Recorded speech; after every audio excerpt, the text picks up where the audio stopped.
வணக்கம்.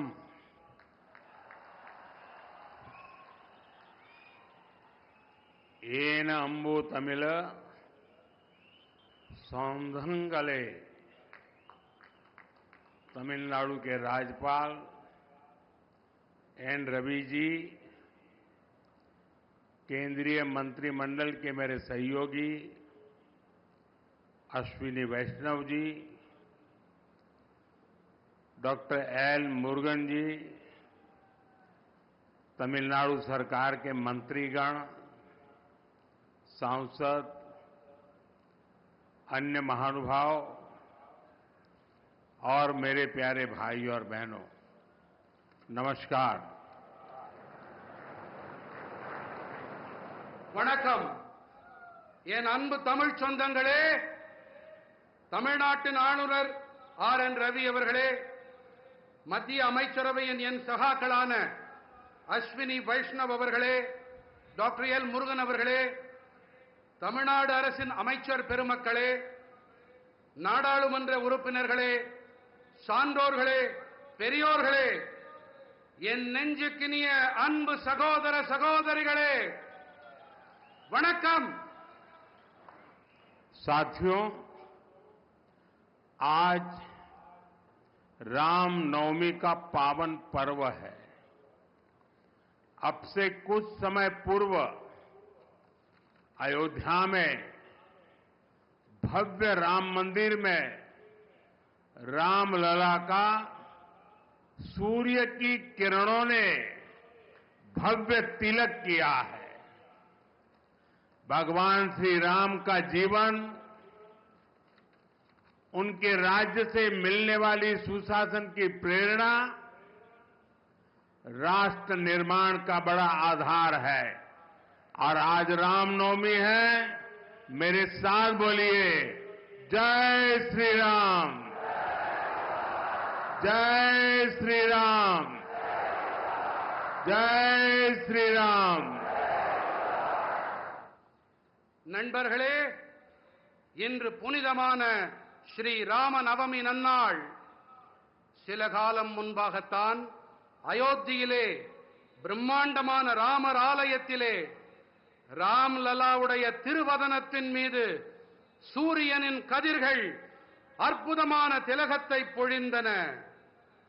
பகவான் ஸ்ரீ ராமனின் வாழ்க்கை, அவருடைய ஆட்சியிலிருந்து கிடைக்கக்கூடிய நல்லாளுகை குறித்த உத்வேகமாகியன தேசத்தை நிர்மாணிப்பதில் பெரிய ஆதாரமாக இருக்கின்றன. இன்று ராம நவமியாக இருப்பதால் என்னுடன் அனைவரும் முழங்குங்கள், जय श्री राम. तमिलनाडु के संगम कालीन साहित्य में भी श्री राम के बारे में कहा गया है.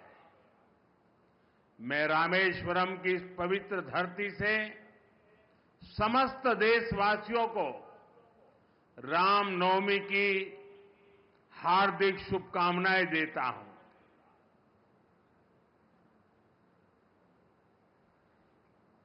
தமிழ்நாட்டின் சங்ககால இலக்கியத்திலும் கூட ஸ்ரீ ராமபிரானை பற்றி கூறப்பட்டிருக்கின்றது. நான் ராமேஸ்வரத்தின் இந்த பவித்திரமான பூமியிலே நாட்டு மக்கள் அனைவருக்கும் ஸ்ரீ ராம நவமியை ஒட்டி என் இதயபூர்வமான நல்வாழ்த்துக்களை தெரிவித்துக் கொள்ளுகிறேன்.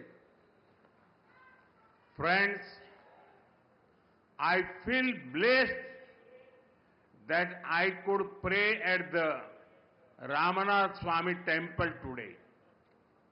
On this special day, I got the opportunity to hand over development project worth 8,300 crore rupees.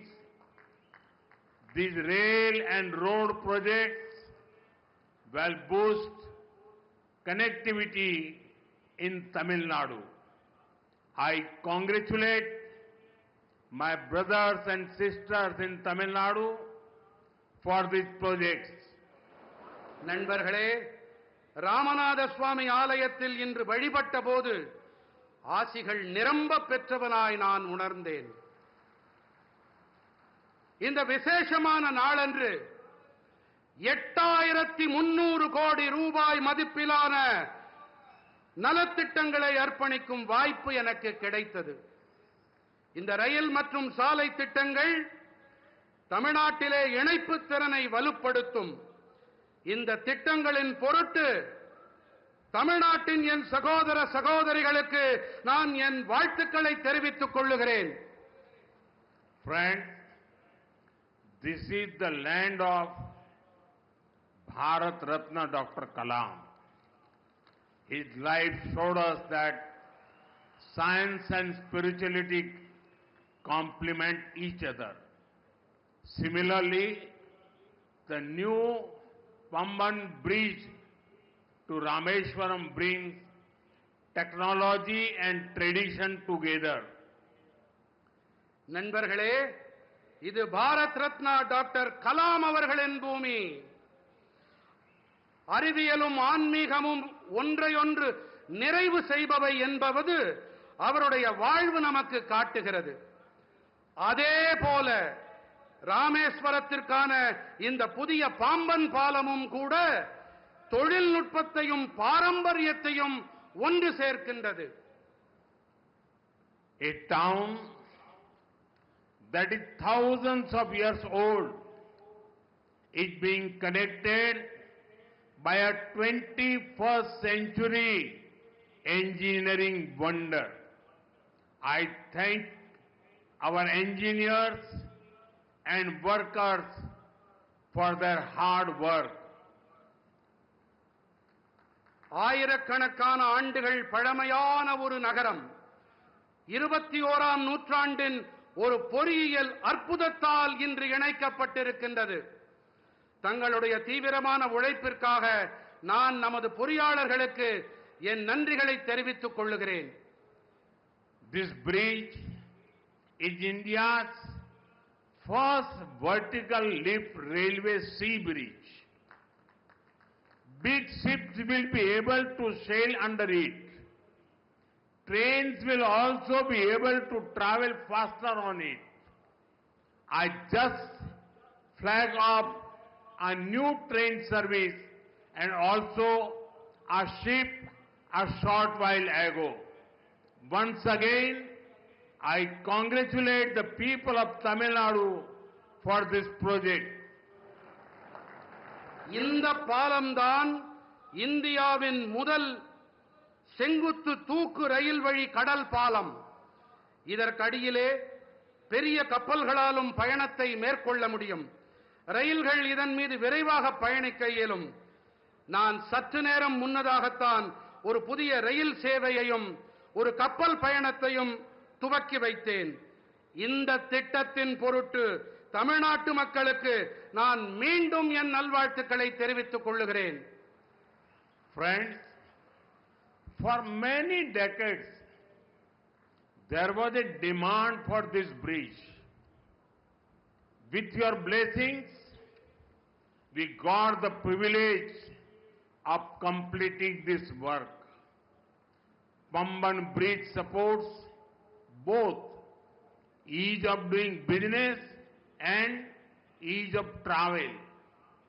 It will have a positive impact on the lives of the lakhs of people. நண்பர்களே, இந்த பாலத்திற்கான தேவை பல பத்தாண்டுகளாக இருந்து வந்திருக்கின்றது. உங்கள் நல்லாசிகளோடு இந்த பணியை நிறைவு செய்யும் பேறு எங்களுக்கு கிடைத்திருக்கிறது. பாம்பன் பாலம் சுலபமாக வியாபாரம் செய்தல் மற்றும் சுலபமாக பயணம் மேற்கொள்ளுதல் ஆகியவற்றுக்கு ஆதரவாக இருக்கின்றது. பல லட்சக்கணக்கான மனிதர்களின் வாழ்விலே இது ஆக்கப்பூர்வமான தாக்கத்தை ஏற்படுத்தும். The new train service will improve the connectivity from Rameswaram to Chennai and other parts of the country. This will benefit both trade and tourism in Tamil Nadu. New jobs and business opportunities will also be created for the youth. Rameswaram தொடங்கி சென்னை வரையும் நாட்டின் பிற பகுதிகளுக்கும் இடையிலான இணைப்பினை இந்த புதிய ரயில் சேவை மேம்படுத்தும். தமிழ்நாட்டின் சுற்றுலா மற்றும் வணிகத்திற்கு இது ஆதாயங்களை அள்ளித்தரும். இளைஞர்களுக்கான புதிய வேலை வாய்ப்புகள் மற்றும் சந்தர்ப்பங்களை இது ஏற்படுத்தி தரும். साथियों, बीते 10 वर्षों में भारत ने अपने इकोनॉमी का साइज दोगुना किया है. इतनी तेज ग्रोथ का एक बड़ा कारण हमारा शानदार मॉडर्न इंफ्रास्ट्रक्चर भी है. बीते 10 सालों में हमने रेल, रोड, एयरपोर्ट, पोर्ट, बिजली, पानी, गैस पाइपलाइन ऐसे इंफ्रास्ट्रक्चर का बजट करीब 6 गुना बढ़ाया है. நண்பர்களே, கடந்த 10 ஆண்டுகளிலே பாரதம் தனது பொருளாதாரத்தின் அளவினை இரட்டிப்பாக்கி இருக்கின்றது. இத்தனை விரைவான வளர்ச்சிக்கான ஒரு பெரிய காரணம் என்று சொன்னால் நமது அருமையான நவீன கட்டமைப்பும் அதில் அடங்கும்.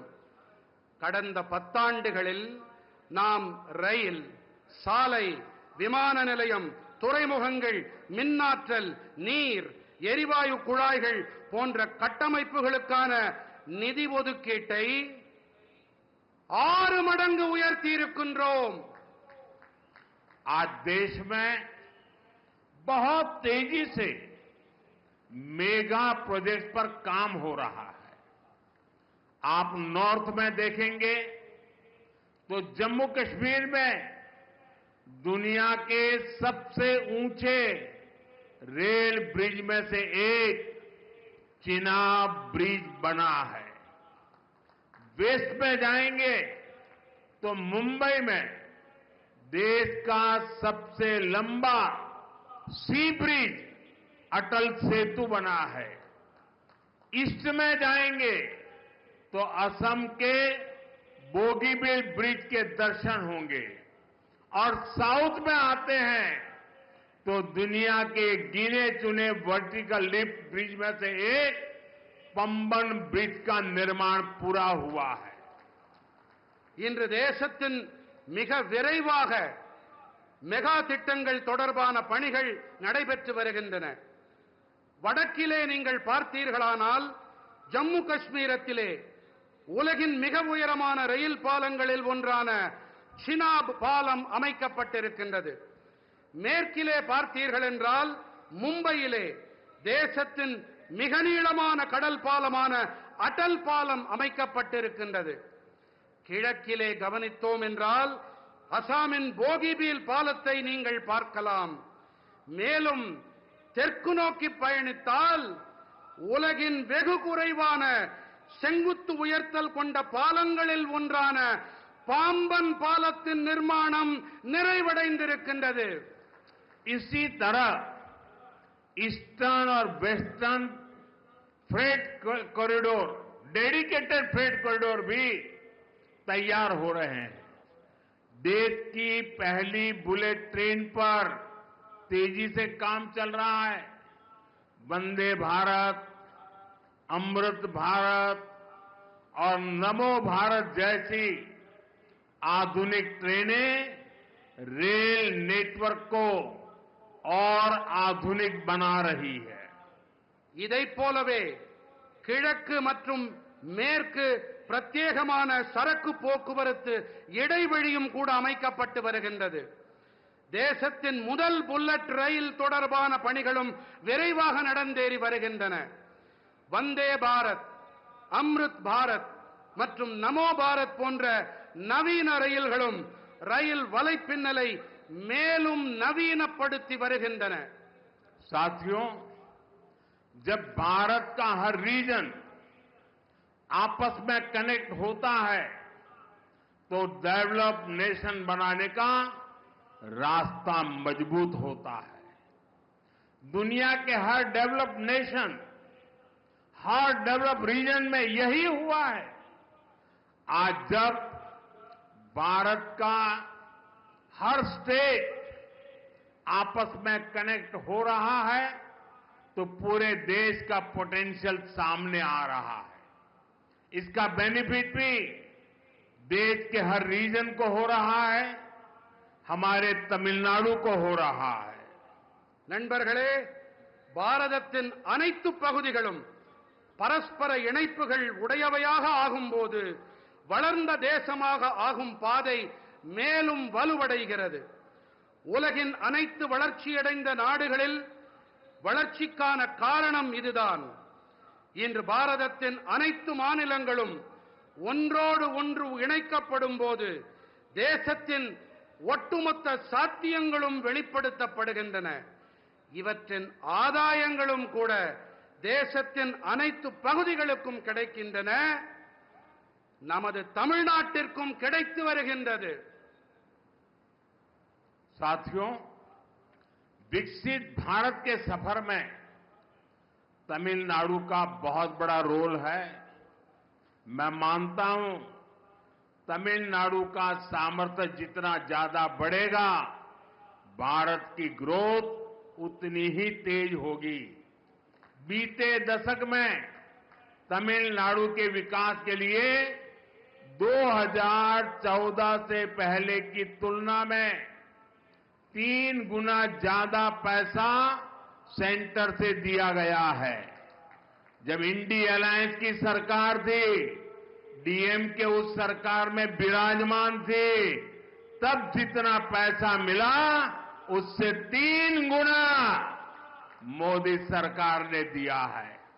इससे तमिलनाडु की इकोनॉमिक और इंडस्ट्रियल ग्रोथ में बहुत बड़ी मदद मिली है। நண்பர்களே, வளர்ச்சியடைந்த பாரதம் நோக்கிய பயணத்தில் தமிழ்நாட்டிற்கென மிகப்பெரிய பங்கு இருக்கின்றது.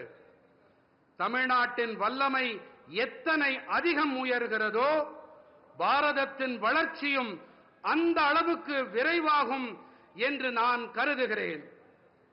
கடந்த 10 ஆண்டிலே தமிழ்நாட்டின் வளர்ச்சிக்காக 2014ஆம் ஆண்டிற்கு முந்தைய காலத்துடன் ஒப்பு நோக்கும்போது திராவிட முன்னேற்றக் கழகத்தின் ஆட்சி கூட்டணியில் இருந்தபோது இருந்ததை விட 3 மடங்கு அதிக நிதியை மத்திய அரசு அளித்திருக்கிறது. தமிழ்நாட்டின் பொருளாதாரம் மற்றும் தொழில்துறை வளர்ச்சிக்கு இது மிக அதிக அளவு உதவி இருக்கின்றது. साथियों, तमिलनाडु का इंफ्रास्ट्रक्चर भारत सरकार की प्रायोरिटी है। बीते 1 दशक में तमिलनाडु का रेलवे बजट 7 टाइम्स से ज्यादा इंक्रीज किया गया है। நண்பர்களே, தமிழ்நாட்டின் கட்டமைப்பு தான் பாரத அரசின் முதன்மை. கடந்த 10 ஆண்டிலே தமிழ்நாட்டின் ரயில் துறை பட்ஜெட்டிலே 7 மடங்கிற்கும் அதிகமான அதிகரிப்பு செய்யப்பட்டிருக்கின்றது.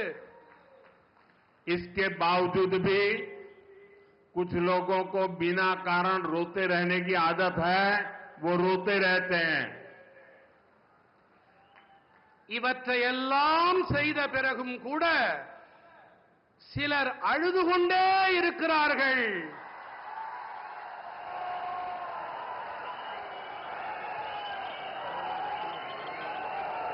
அவர்களால் அழ மட்டுமே முடியும். அவர்கள் அழுதுவிட்டு போகட்டும். 2014 से पहले रेल प्रोजेक्ट के लिए हर साल सिर्फ ओनली 900 करोड़ रुपीस ही मिलते थे। और आपको पता है, उस समय इंडी अलायंस के मुख्य कर्ता धर्ता कौन थे, ये आपको पता है। इस वर्ष तमिलनाडु का रेल बजट 6,000 करोड़ रुपए से ज्यादा है। भारत सरकार यहां के 77 रेलवे स्टेशन को मॉडर्न भी बना रही है। इसमें रामेश्वरम का स्टेशन भी शामिल है। 2014ஆம் ஆண்டிற்கு முன்பு வரை ரயில் துறை திட்டங்களுக்காக ஒவ்வொரு ஆண்டும் வெறும் 900 கோடி ரூபாய் மட்டுமே கிடைத்து வந்தது. அப்போதெல்லாம் கூட்டணியிலே யார் ஆட்சியில் அமர்ந்திருந்தார்கள் என்பதை நான் கூற தேவையே இல்லை. இந்த ஆண்டு தமிழ்நாட்டின் ரயில் பட்ஜெட் 6000 கோடி ரூபாய்க்கும் அதிகம். பாரத அரசு தமிழ்நாட்டில் இருக்கும் 77 ரயில் நிலையங்களையும் நவீனப்படுத்தும் பணிகளில் ஈடுபட்டு வருகின்றது. இதிலே ராமேஸ்வரம் ரயில் நிலையமும் இடம் பெற்றிருக்கின்றது. साथियों, लास्ट 10 इयर्स में प्रधानमंत्री ग्राम सड़क योजना के तहत गांवों के रोड और हाईवे के क्षेत्र में भी बहुत सारा काम हुआ है। 2014 के बाद तमिलनाडु में केंद्र सरकार की मदद से 4000 किलोमीटर रोड्स बनी है। चेन्नई पोर्ट को कनेक्ट करने वाला एलिवेटेड कॉरिडोर शानदार इंफ्रास्ट्रक्चर का एक बेहतरीन उदाहरण बनेगा. நண்பர்களே, கடந்த 10 ஆண்டுகளிலே கிராமப்புற சாலைகள் மற்றும் நெடுஞ்சாலைகள் துறையிலே கூட ஏராளமான பணிகள் மேற்கொள்ளப்பட்டிருக்கின்றன. 2014ஆம் ஆண்டிற்கு பிறகு தமிழ்நாட்டிலே மத்திய அரசின் உதவியோடு 4000 கிலோமீட்டர் அளவுக்கு சாலைகள் போடப்பட்டிருக்கின்றன. சென்னை துறைமுகத்தை இணைக்கவல்ல உயர்த்தப்பட்ட இடைவழி அருமையான கட்டமைப்பிற்கான மேலும் ஒரு எடுத்துக்காட்டு. आज भी करीब 8000 करोड़ रुपीस के रोड प्रोजेक्ट का शिलान्यास और लोकार्पण हुआ है. ये प्रोजेक्ट तमिलनाडु के अलग अलग डिस्ट्रिक्ट के साथ ही आंध्र प्रदेश के साथ भी कनेक्टिविटी बेहतर करेंगे. இன்றும் கூட சுமார் 8000 கோடி ரூபாய் மதிப்பிலான சாலை திட்டங்களுக்கான அடிக்கல் நாட்டப்பட்டு இவை தேசத்திற்கு அர்ப்பணம் செய்யப்பட்டிருக்கின்றது. இந்த திட்டங்கள் தமிழ்நாட்டின் பல்வேறு மாவட்டங்களோடு மட்டுமல்லாமல் ஆந்திர பிரதேசத்துடனான இணைப்பையும் மேம்படுத்தும். साथियों, चेन्नई मेट्रो जैसा मॉडर्न पब्लिक ट्रांसपोर्ट भी तमिलनाडु में ईज ऑफ ट्रैवल को बढ़ा रहा है. हमें याद रखना है, जब इतने सारे इंफ्रास्ट्रक्चर का काम होता है तो इससे हर सेक्टर में नई जॉब भी क्रिएट होती है. मेरे नौजवानों को रोजगार के नए अवसर मिलते हैं. நண்பர்களே, சென்னை மெட்ரோ போன்ற நவீன பொதுமக்கள் போக்குவரத்து வசதியும் கூட தமிழ்நாட்டிலே சுலபமான பயணம் மேற்கொள்ளுதலை மேம்படுத்துகிறது. இத்தனை பெரிய அளவில் கட்டமைப்புகள் தொடர்பான பணிகள் நடைபெற்று வரும் வேளையிலே இவற்றின் அனைத்து துறைகளிலும் புதிய வேலை வாய்ப்புகளும் உருவாக்கப்பட்டு வருகின்றன. என்னுடைய இளைஞர்களுக்கு வேலை வாய்ப்புகள் ஏற்படுத்தப்படுகின்றன என்பதை நாம் நினைவில் கொள்ள வேண்டும், மறந்துவிடக் கூடாது. साथियों, बीते दशक में भारत ने सोशल इंफ्रास्ट्रक्चर पर भी रिकॉर्ड निवेश किया है. मुझे खुशी है कि तमिलनाडु के करोड़ों गरीब परिवारों को इसका बेनिफिट मिल रहा है. बीते 10 साल में 4 करोड़ से ज्यादा पक्के घर देश भर के गरीब परिवारों को मिले हैं और इसमें पीएम आवास योजना के तहत 12 लाख से ज्यादा पक्के घर यहां तमिलनाडु में मेरे गरीब परिवार के भाई बहनों को मिले हैं।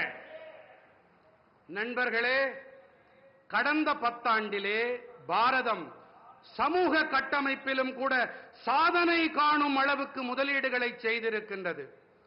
தமிழ்நாட்டின் கோடானு கோடி குடும்பங்களுக்கும் இவற்றால் ஆதாயம் கிடைத்து வருவது எனக்கு மட்டற்ற மகிழ்ச்சியை அளிக்கின்றது. கடந்த 10 ஆண்டிலே 4 கோடிக்கும் அதிகமானோருக்கு கான்கிரீட் வீடுகள் தேசமெங்கும் இருக்கும் ஏழை குடும்பங்களுக்கு கிடைத்திருக்கின்றது. இவற்றிலே பிரதம மந்திரி குடியிருப்பு திட்டத்தின்படி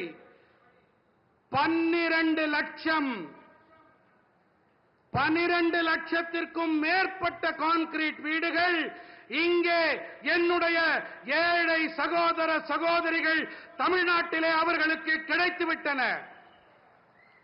पिछले 10 सालों में गांवों में करीब 12 करोड़ परिवारों तक पहली बार पाइप से वाटर नीर पहुंचाया गया है. इसमें 1 करोड़ 11 लाख फैमिलीज मेरे तमिलनाडु की है.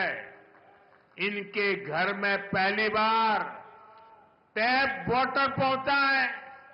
इसका बहुत बड़ा लाभ तमिलनाडु की मेरी माताओं बहनों को मिला है.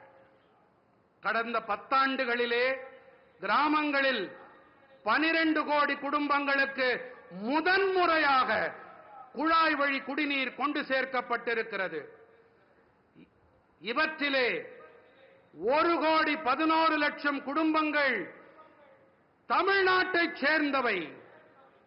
இவர்களுடைய இல்லங்களிலே முதன்முறையாக குழாய் வழி குடிநீர் சென்றடைந்திருக்கிறது.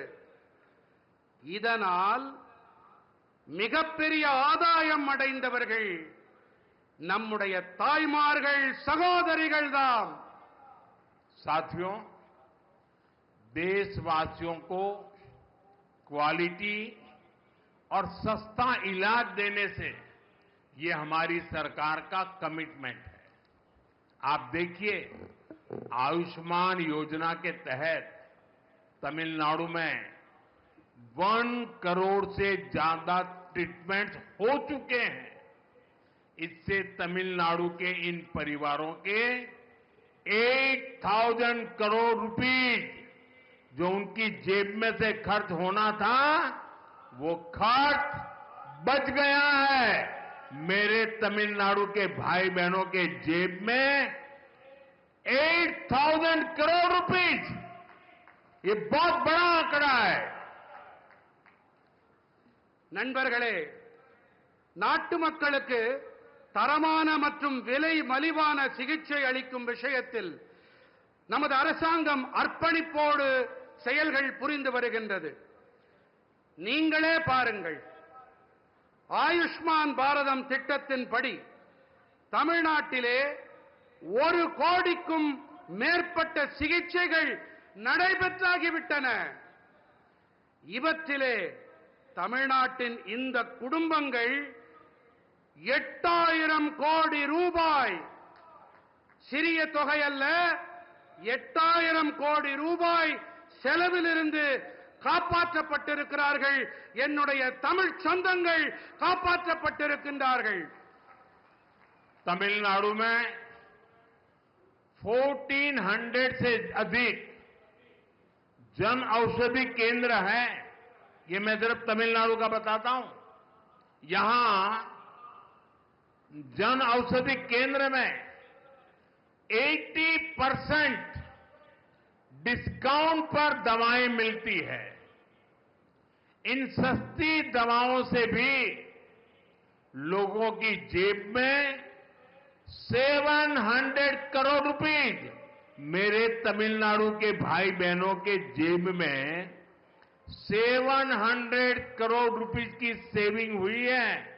और इसलिए मैं तमिलनाडु के मेरे भाई बहनों को कहूंगा, अगर आपको दवाई खरीदनी है तो जन औषधि केंद्र से खरीदिए। आपको 1 रुपये की चीज 20 पैसे में, 25 पैसे में, 30 पैसे में मिल जाएगी। தமிழ்நாட்டிலே 1400க்கும் அதிகமான மக்கள் மருந்தகங்கள் இருக்கின்றன. 1400 நம்முடைய தமிழ்நாட்டில் மட்டுமே. இங்கே 80% வரையிலான தள்ளுபடி விலையிலே மருந்துகள் கிடைக்கின்றன. இந்த மலிவு விலை மருந்துகளாலும் கூட மக்களுக்கு 700 கோடி ரூபாய் சேமிப்பு ஏற்பட்டிருக்கிறது. ஆகையினாலே தான் கூறுகிறேன், நீங்கள் மருந்துகள் வாங்க வேண்டும் என்றால் இந்த மக்கள் மருந்தகங்களிலே வாங்குங்கள். 25 பைசா, 30 பைசா, 50 பைசாவிற்கு கூட உங்களுக்கு மருந்துகள் கிடைக்கும். साथियों, हमारा प्रयास है कि देश के नौजवानों को डॉक्टर बनने के लिए एब्रॉड जाने की मजबूरी ना रहे। बीते सालों में तमिलनाडु को 11 नए मेडिकल कॉलेज मिले हैं. நண்பர்களே, நாட்டின் இளைஞர்கள் மருத்துவ படிப்பு படிக்க அயல் நாடுகளுக்கு செல்ல வேண்டிய கட்டாயம் ஏற்படக்கூடாது என்பதே எங்களுடைய முயற்சி. கடந்த ஆண்டுகளிலே தமிழ்நாட்டிற்கு 11 புதிய மருத்துவக் கல்லூரிகள் கிடைத்திருக்கின்றன. साथियों, देश भर में कई राज्यों ने मातृभाषा में डॉक्टरी की शिक्षा आरंभ की है. अब गरीब से गरीब मां का बेटा बेटी भी जिसने अंग्रेजी नहीं पढ़ी है वो भी डॉक्टर बन सकते हैं. मैं भी तमिलनाडु सरकार से आग्रह करूंगा कि वे तमिल भाषा में डॉक्टरी के कोर्सेज चालू करें ताकि गरीब मां के बेटे बेटी भी डॉक्टर बन सके. மருத்துவ படிப்பினை அதை தமிழிலே செய்ய வேண்டும் என்பதே எங்களுடைய பேரவா. இதற்காக இந்த படிப்பினை படித்த ஏழை தாய்மார்களுடைய குழந்தைகளும் அவர்களாலும் இதை படிக்க முடியும். அதற்காகத்தான் மருத்துவ படிப்பினை கூட தமிழிலே அதை அமைக்கப்பட வேண்டும் என்று நாங்கள் விரும்புகிறோம். இதன் பொருட்டு நான் வேண்டி விரும்பி மாநில அரசிடமும் கேட்டுக்கொள்ளுகிறேன், இந்த ஏழை குழந்தைகளும் மருத்துவ படிப்பை படிக்க வேண்டும் என்பதற்காக பாடத்திட்டத்தினை தமிழ் மொழியிலே செய்து தாருங்கள் என்று வேண்டி விரும்பி கேட்டுக்கொள்ளுகிறேன். साथियों, टैक्स पेयर का दिया हर पैसा गरीब से गरीब के काम आए, यही गुड गवर्नेंस है. तमिलनाडु के लाखों स्मॉल फार्मर्स को पीएम किसान सम्मान निधि के तहत लगभग 12,000 करोड़ रुपए दिए गए हैं. तमिलनाडु के फार्मर्स को पीएम फसल बीमा स्कीम से भी 14,800 करोड़ रुपए का क्लेम मिला है. நண்பர்களே, வரி செலுத்துபவர்கள் செலுத்தும் பணம் மிகவும் ஏழ்மையில் வாடும் மக்களுக்கு துணை வர வேண்டும். இதுதான் நல்லாளுகை. தமிழ்நாட்டின் லட்சக்கணக்கான சிறு விவசாயிகளுக்கு பிரதம மந்திரி விவசாயிகளுக்கான வருமான ஆதரவு திட்டத்தின்படி சுமார் 12,000 கோடி ரூபாய்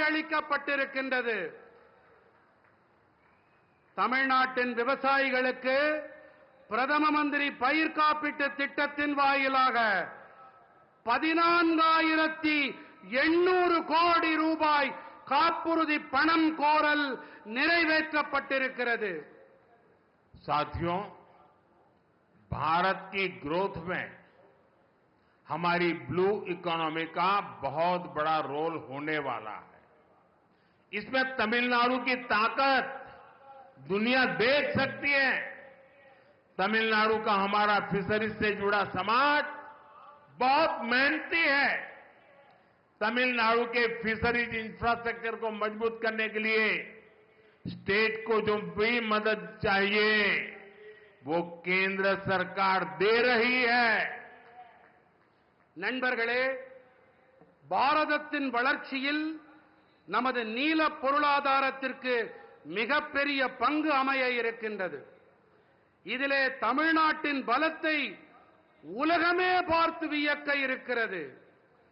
தமிழ்நாட்டின் நம்முடைய மீனவ சமூகம் மிகவும் கடினமாக உழைக்கக்கூடிய ஒரு சமூகமாகும். தமிழ்நாட்டின் மீன்வளத்துறை கட்டமைப்பினை வலுப்படுத்த வேண்டி மாநிலத்திற்கு தேவையான உதவிகள் அனைத்தையும் மத்திய அரசு அளித்து வருகின்றது. पिछले 5 साल में पीएम मत्स्य संपदा स्कीम के तहत भी तमिलनाडु को करोड़ों रुपए मिले हैं. हमारी कोशिश यही है कि मछुआरों को ज्यादा फैसिलिटीज मिले, आधुनिक सुविधाएं मिले, चाहे सीवीड पार्क हो या फिर फिशिंग हार्बर और लैंडिंग सेंटर हो. केंद्र सरकार यहां सैकड़ों करोड़ रुपए इन्वेस्ट कर रही है. கடந்த 5 ஆண்டுகளிலே பிரதம மந்திரி மீன்வள திட்டங்களின்படி தமிழ்நாட்டிற்கு கோடிக்கணக்கான ரூபாய் நிதியாக வழங்கப்பட்டிருக்கிறது. அதிகபட்ச நவீன வசதிகள் நமது மீனவர்களுக்கு வழங்கப்பட வேண்டும் என்பதே நம்முடைய முயற்சியாக இருக்கிறது. அது கடற்பாசி பூங்காவாகட்டும், மீன்பிடி துறைமுகமாகட்டும், படகுத்துறையாகட்டும், மத்திய அரசு இங்கே பல நூற்றுக்கணக்கான கோடி ரூபாயை முதலீடு செய்து வருகின்றது. हमें आपकी रक्षा सुरक्षा की भी चिंता है. भारत सरकार फिशरमैन के हर संकट में उनके साथ खड़ी है. भारत सरकार के प्रयासों से बीते 10 साल में 3,700 से ज्यादा फिशरमैन श्रीलंका से वापस लौटे हैं. इनमें से 600 से अधिक फिशरमैन तो पिछले 1 साल में फ्री हुए हैं. और आपको याद होगा, कुछ हमारे मछुआरा साथियों को फांसी की सजा हुई थी. उनको भी हम जिंदा भारत लौट करके ला करके उनके परिवार को सुपुर्द किया है. நமது பாதுகாப்பு தொடர்பான அக்கறையும் நமக்கு இருக்கிறது. பாரத அரசு மீனவர்களின் அனைத்து சங்கட காலங்களிலும் அவர்களுக்கு தோளோடு தோள் கொடுத்து வந்திருக்கின்றது. பாரத அரசின் முயற்சிகள் காரணமாக கடந்த 10 ஆண்டுகளில் மட்டும் 3,700க்கும் மேற்பட்ட மீனவர்கள் இலங்கையிலிருந்து மீட்டுக் கொண்டு வரப்பட்டிருக்கின்றார்கள். இவர்களிலே 600க்கும் அதிகமான மீனவர்கள் மட்டும் கடந்த ஓராண்டிலே மீட்டுக் கொண்டு வரப்பட்டிருக்கின்றார்கள். உங்களுக்கெல்லாம் நன்கு நினைவிருக்கலாம், சில காலம் முன்பாக தூக்கு மேடையை முத்தமிட அவர்கள் போடப்பட வேண்டிய அந்த காலகட்டத்தில் நம்முடைய மீனவர்களை இலங்கையிலிருந்து நம்முடைய மத்திய அரசு மீட்டுக் கொண்டு வந்திருக்கிறது. साथियों, आज दुनिया में भारत के प्रति आकर्षण बढ़ा है। लोग भारत को जानना चाहते हैं, भारत को समझना चाहते हैं। इसमें भारत के कल्चर का, हमारी सॉफ्ट पावर का भी बड़ा रोल है। तमिल लैंग्वेज और हेरिटेज दुनिया के कोने कोने तक पहुंचे, इसके लिए भी सरकार लगातार कोशिश कर रही है। நண்பர்களே, இன்று உலகில் பாரதம் அனைவரையும் ஈர்க்கும் மையமாக மாறியிருக்கிறது. மக்கள் பாரதம் பற்றி தெரிந்து கொள்ள ஆசைப்படுகிறார்கள், புரிந்து கொள்ள விழைகிறார்கள். இதிலே பாரதத்தின் கலாச்சாரம் நம்முடைய மென் சக்திக்கு மிகப்பெரிய பங்கு இருக்கின்றது. தமிழ் மொழி மற்றும் மரபு உலகின் அனைத்து இடங்களுக்கும் சென்று சேர வேண்டும். இதற்காக அரசாங்கம் தொடர்ந்து முயற்சிகளை மேற்கொண்டு வருகின்றது. मैं तो कभी कभी हैरान हो जाता हूं, तमिलनाडु के कुछ नेताओं की चिट्ठियां जब मेरे पास आती है, कभी भी कोई नेता तमिल भाषी में सिग्नेचर नहीं करता है। अरे तमिल का गौरव हो, मैं सबसे कहूंगा कम से कम तमिल भाषा में अपनी सिग्नेचर तो करो। வழக்கமாக எனக்கு தமிழ்நாட்டிலிருந்து சில தலைவர்கள் கடிதங்கள் எழுதுவதுண்டு, மடல்கள் எழுதுவதுண்டு. அந்த கடிதங்களிலே எனக்கு மிகப்பெரிய ஆச்சரியத்தை ஏற்படுத்தக்கூடிய விஷயம் என்னவென்றால், கடிதம் என்னமோ ஆங்கிலத்திலே இருக்கிறது, ஆனால் கையெழுத்தும் ஆங்கிலத்திலேயே இருக்கிறது. குறைந்தபட்சம் கையெழுத்தையாவது தமிழ் மொழியிலே போடக்கூடாதா என்று நான் வியப்பதுண்டு. मैं मानता हूं कि 21st सेंचुरी में इस ग्रेट ट्रेडिशन को हमें और आगे ले जाना है।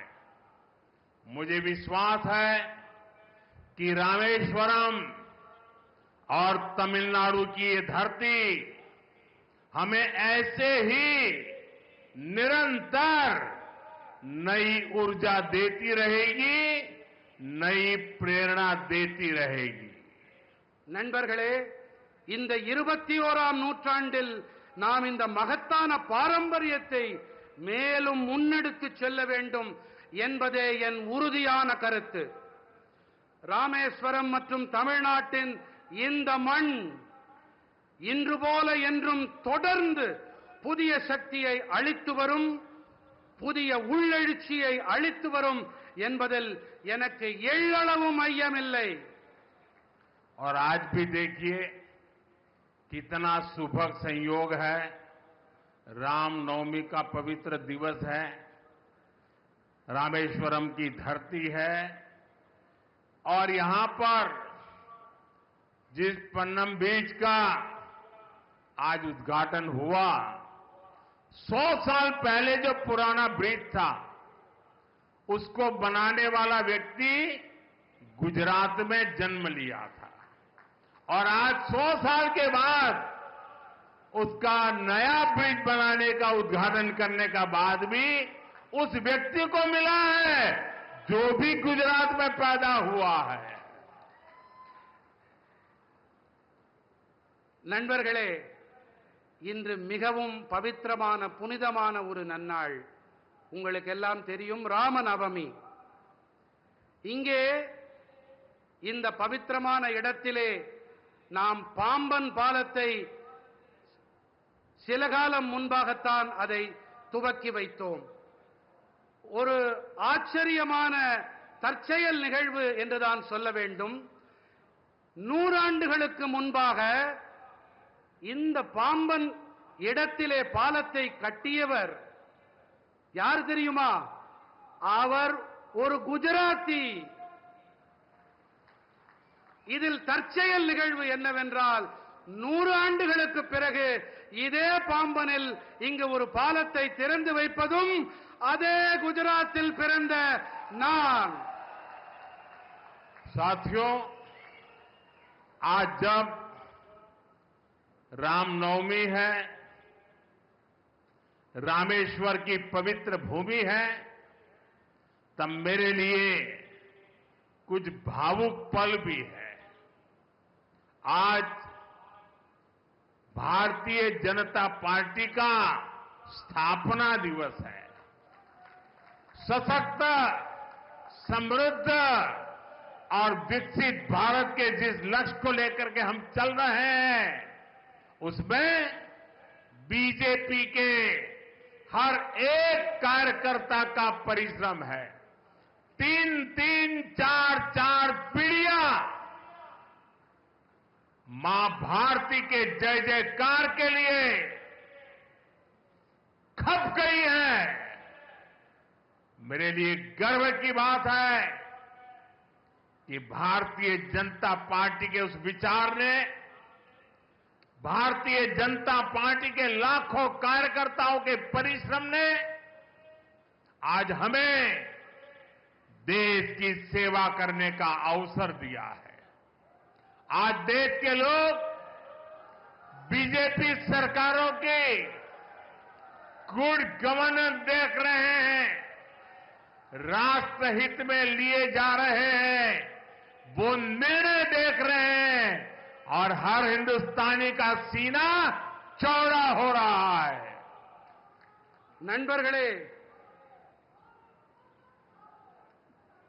இந்த புனிதமான ராமேஸ்வரம் பூமியிலே ராம நவமி நன்னாளிலே எனக்கு ஒரு உணர்ச்சி வயப்பட்ட ஒரு சூழ்நிலை என் மனதில் நிலவுகிறது. இன்று பாரதிய ஜனதா கட்சியின் நிறுவன நாளும் கூட.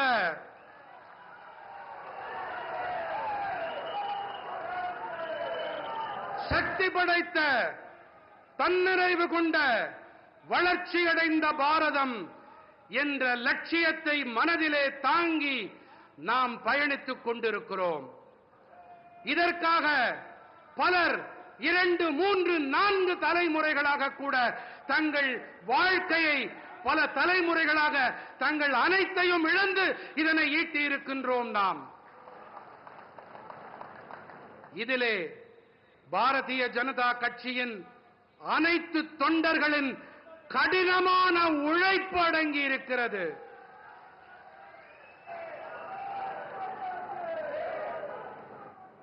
ஆகையினால்தான் இன்று நாட்டு மக்களுக்கு நல்லாட்சி வழங்கக்கூடிய ஒரு சந்தர்ப்பத்தை இந்த தேசத்து மக்கள் நமக்கு அளித்திருக்கின்றார்கள். இந்த நாட்டு மக்கள் அனைவரும் பாரதிய ஜனதா கட்சியின் நல்லாளுகையை கவனித்து வருகிறார்கள்.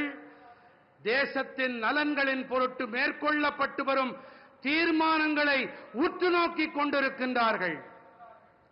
देश के हर राज्य, हर कोने में जिस तरह बीजेपी के कार्यकर्ता जमीन से जुड़कर कार्य करते हैं, गरीबों की सेवा करते हैं, वो देखकर मुझे गर्व होता है. मैं भारतीय जनता पार्टी के करोड़ों कार्यकर्ताओं का आभार व्यक्त करता हूं. मैं उन्हें अपनी शुभकामनाएं देता हूं. தேசத்தின் அனைத்து மாநிலங்கள், அனைத்து மூலைகளிலும் பாரதிய ஜனதா கட்சியின் தொண்டர்கள் கள அளவிலே மக்களோடு இணைந்து ஏழைகளுக்கு சேவையாற்றி வருகின்றார்கள் என்பதை பார்த்து எனக்கு பேருவகையாக, பெருமிதமாக இருக்கின்றது.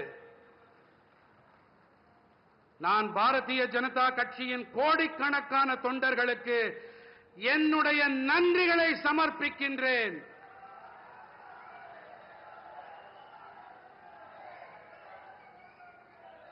உங்கள் அனைவருக்கும் என்னுடைய இனிய நல்வாழ்த்துக்களை காணிக்கையாக்குகின்றேன். एक बार फिर आप सभी को तमिलनाडु के इन सभी डेवलपमेंट प्रोजेक्ट्स के लिए बहुत बहुत बधाई देता हूं। नंद्री, वणक्कम, मिंडोम, संदीपोम, भारत माता की, भारत माता की, भारत माता की। மீண்டும் ஒரு முறை உங்கள் அனைவருக்கும் தமிழ்நாட்டின் இந்த அனைத்து வளர்ச்சி திட்டங்களுக்கான நல்வாழ்த்துக்கள். நன்றி, வணக்கம், மீண்டும் சந்திப்போம்.